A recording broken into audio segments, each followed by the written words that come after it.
Hello boys and girls, so this is just a video to go through the skills of a sports leader to help you write your first assignment for Unit 6.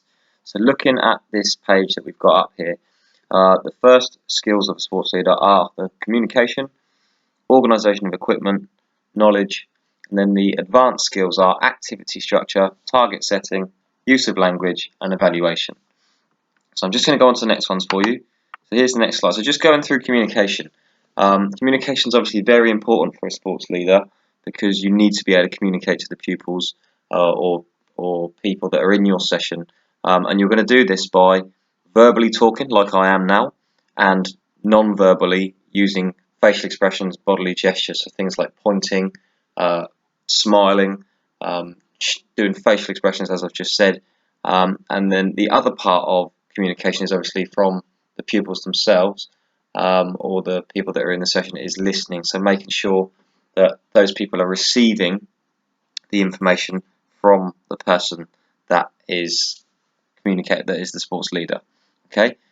Then you need to go on and say why these things are important. So if you don't have these, if you don't do them together, it's going to be very hard for the people in the session to understand what the sports leader is on about.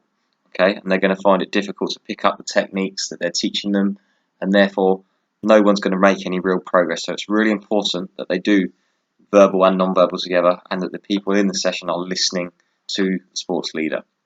Okay, so obviously think about your examples and write those down in your template. Moving on to organisation of equipment.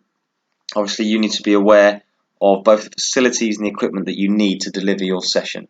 Okay, and every sports leader does that. So if you're in a football session, obviously you need to think about using the field or the mugger. Is it safe? So looking at the key things that you must look through is the size of the group, the condition of the equipment. So we can see from the picture in here that badminton racket's broken, so we wouldn't use that because it would be unsafe.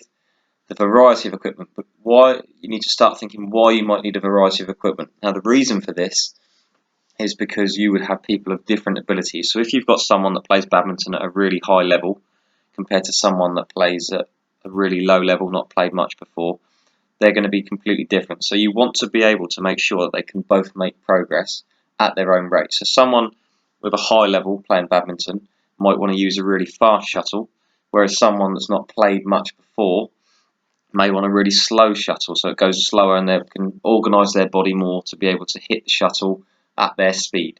Okay, so that's thinking about things like that for people of different abilities, and obviously returning the equipment at the end. If you think about the PE department, there's 6-7 teachers in the PE department that all use the equipment all the time, and we must return the equipment so the next lesson can go on with the next lot of pupils, so it's really important to do that. Okay, moving on to the next skill, which is knowledge.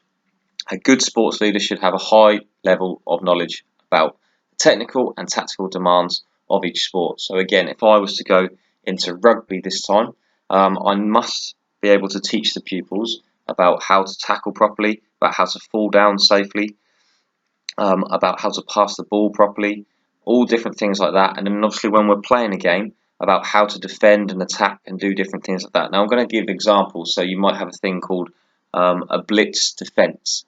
Alright, so if you look that up on Google, I'm not going to explain it all now, but it's really important that you have those tactics so that when you're playing as a team against another school or outside of school, that you are able to overcome the other team with the tactics that you're using. Okay.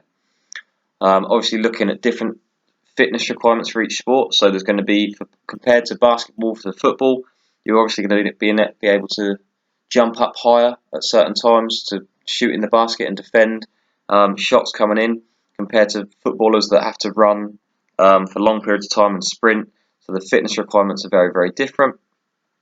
And then looking at the laws, rules and regulations. So obviously you can't teach the people the incorrect rules, otherwise they're going to injure other people, they're going to hurt them.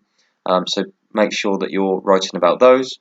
And then treatment of basic sports injuries and first aid techniques. So if someone does get injured, we don't want to make the injury worse, we actually want to make it better. Okay, so that's the first few skills that you need to go through and complete the first part of the assignment. There'll be another video on the advanced skills just coming after this. Okay, bye bye.